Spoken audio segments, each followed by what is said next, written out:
Você já parou para pensar o quão perto você pode estar de cruzar a linha entre ser uma pessoa boa e liberar o seu lado mais sombrio? E se eu te dissesse que você pode estar a um passo de cruzar a linha entre o bem e o mal? Em uma cidade pequena no interior do Brasil, existia um garoto chamado Carlos. Carlos cresceu morando com o seu pai e sua mãe, que sempre o ensinaram a fazer o que era certo. Carlos acreditava ser uma boa pessoa, afinal, ele sempre fazia o que o seu pai mandava. Mas tudo mudou quando sua mãe e seu pai se separaram após uma grande discussão. E a mãe dele, depois de algum tempo, conheceu uma outra pessoa e acabou se casando com ele. Essa pessoa seria o novo padrasto de Carlos. Mas o padrasto de Carlos era bem diferente, ele não gostava nem um pouco do garoto. E como ele era uma criança, ele sempre pedia brinquedos. E esse padrasto não dava para ele e caçoava dele por conta disso. Nessa época, Carlos queria brinquedos para poder brincar com seus amigos na escola, porque era muito comum toda sexta-feira os amigos ali na sua escola se reunissem para brincar com seus brinquedos e jogos. Então, um dia, insistindo mais ainda, Carlos pediu mais uma vez por um brinquedo para o seu padrasto. Em vez de ajudar, ele disse algo que pegou Carlos de surpresa. Se você quer tanto, por que você não rouba de um de seus colegas? Disse o padrasto. Lembrando que Carlos tinha 6 anos de idade e era completamente inocente e cru. Então Carlos, que sempre tinha sido uma pessoa, uma criança muito obediente, acabou fazendo o que o padrasto mandou. Ele roubou o brinquedo de um colega quando ele não estava olhando.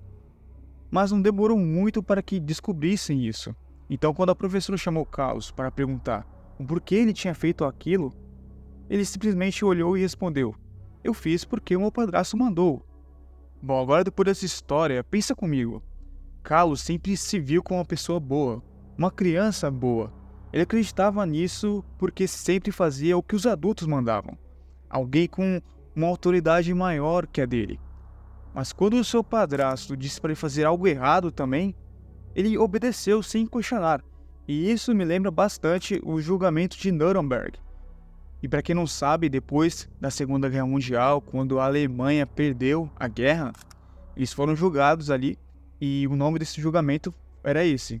E uma coisa bastante curiosa desse julgamento é que muitos oficiais ali que estavam sendo julgados se defenderam dizendo que estavam só cumprindo ordens de seus superiores. Então, eles, assim como Carlos, também se viam como pessoas, entre aspas, boas, mas usaram a obediência como desculpa para evitar a responsabilidade. É claro que também uma coisa não tem nem comparação com a outra, mas eu acredito que fica mais fácil de entender dessa maneira. Isso também nos leva a outra reflexão importante. A gente gosta de se ver como pessoas boas. Talvez você já tenha devolvido uma carteira que achou na rua, por exemplo, ou fez algum trabalho voluntariado em algum momento da sua vida. Mas e aquelas pequenas coisas que podem ser consideradas más? Por exemplo, você já pegou algo que não era seu só porque ninguém ia notar? Tipo uma caneta de um amigo seu na sua escola, ou, por exemplo, entrar no Wi-Fi do vizinho sem a permissão dele. Eu estou perguntando isso por um motivo. Zimbardo, um grande e famoso professor de psicologia, ele tenta nos mostrar que o mal não é algo distante ou raro. Ele começa de forma sutil, com pequenas escolhas que parecem inofensivas, mas só parecem. E antes que a gente perceba, já estamos descendo ladeira abaixo. Bom, outra coisa também, eu não sei qual é a sua religião, ou no que você acredita de fato. Eu, por exemplo, sou cristão, então eu quero falar um pouco sobre Satanás. Dizem que ele foi um dos anjos mais próximos e leais a Deus, alguém que tinha tudo para fazer o bem. Mas em algum ponto, ele se rebelou, se desviou do caminho e acabou caindo. Se você pensa que ele foi sozinho, está enganado, pois ele não caiu sozinho, ele caiu e levou 1/3 dos anjos do céu com ele. Agora pare e pense se até ele, que estava tão perto e próximo de Deus, conseguiu se corromper, o que nos faz pensar que somos tão diferentes. Se alguém assim pode se perder no caminho, quem somos nós para achar que somos totalmente imunes ao mal? Eu também estava dando uma olhada no famoso experimento de Milgram, e ele realmente nos faz pensar sobre como as situações podem influenciar as nossas ações. Nesse estudo, pessoal, pessoas comuns foram colocadas em uma posição onde precisavam dar choques elétricos em alguém. Cada vez que essa pessoa cometia um erro, a pessoa sofria um choque. Na realidade, era apenas um ator que gritava de dor propositalmente. No começo, os choques eram leves, entre aspas, mas logo ficavam insuportáveis. Mesmo com o ator do experimento gritando de dor e implorando para parar, olha só que interessante, 65% dos participantes continuaram aumentando a voltagem até o máximo, simplesmente porque alguém em posição de autoridade lhes dizia para continuar. Nesse caso não era porque essas pessoas eram más, mas sim porque estavam sob a pressão da situação ali. Isso também me fez pensar sobre como nosso comportamento pode mudar dependendo das circunstâncias que você está. A gente pode acreditar que é uma boa pessoa e que a nossa personalidade é sempre a mesma, mas a verdade é que somos moldados pelo ambiente ao nosso redor. Bom, depois de algum tempo, Zimbardo, muito influenciado pelo experimento de Milgram, mostrou isso de maneira ainda mais perturbadora com o experimento da prisão de Stanford, onde estudantes comuns foram colocados em uma prisão simulada, uns como os guardas e outros como prisioneiros. Bom, em poucos dias, os guardas começaram a abusar do poder de maneira assustadora. Tudo isso em apenas 6 dias, o que foi suficiente para Zimbardo interromper o experimento para ele não sair do controle. Isso é mais de uma prova de que, sob as circunstâncias erradas, qualquer um de nós pode fazer coisas que nunca imaginaria. É claro que esse experimento existem algumas contradições, como o professor querendo influenciar em alguns resultados, mas ainda assim dá para tirar algumas conclusões bem interessantes. Agora vamos pensar nisso em uma escala maior. Como alguém faz um grupo inteiro cometer atrocidades contra outras pessoas? Hitler mostrou como. Ele fez os alemães acreditarem que certos grupos não eram realmente humanos. Ele usou sua oratória para desumanizar as pessoas, tornando mais fácil para que os outros justificassem atos horríveis contra esse pequeno grupo. Essa desumanização não é apenas uma ferramenta antiga, tá? Ela tem sido usada ao longo da história para justificar alguns dos piores horrores da humanidade. Um exemplo disso é o que aconteceu no experimento da prisão de Stanford, conduzido por Zimbardo. Estudantes comuns que se tornaram guardas na simulação começaram a ver os prisioneiros como inferiores, como menos humanos, e isso permitiu que eles agissem de maneira cruel com os prisioneiros, mas não com os seus colegas ali de trabalho, os outros guardas, pois eles se viam como iguais.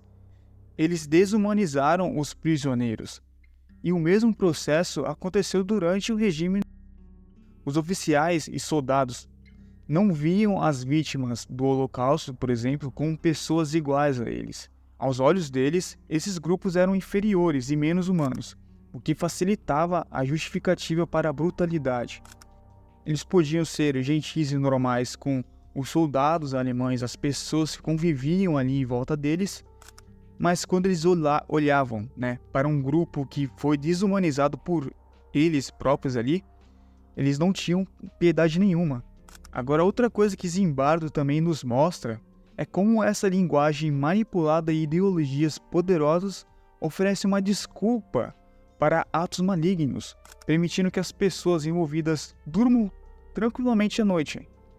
Por exemplo, você se lembra do experimento de Milgram que eu falei agora há pouco? Os participantes dele achavam que estavam ajudando a ciência, fazendo algo importante, enquanto na verdade estavam causando dor em outro ser humano. Mas calma que a gente também não precisa cair no desespero, tá, galera? Se tem uma coisa que a jornada de Zimbardo nos mostra, é que sempre temos uma escolha, mesmo quando parece que estamos no caminho à beira de um abismo. Isso não significa que precisamos cair. A verdade é que todos nós temos potencial para fazer coisas ruins. mas também temos potencial para ser heróis.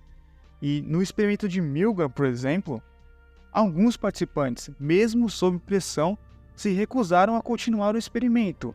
Eles decidiram parar não porque eram mais fortes ou melhores, mas porque escolheram assumir a responsabilidade pelas suas ações, mesmo quando ninguém mais o fazia.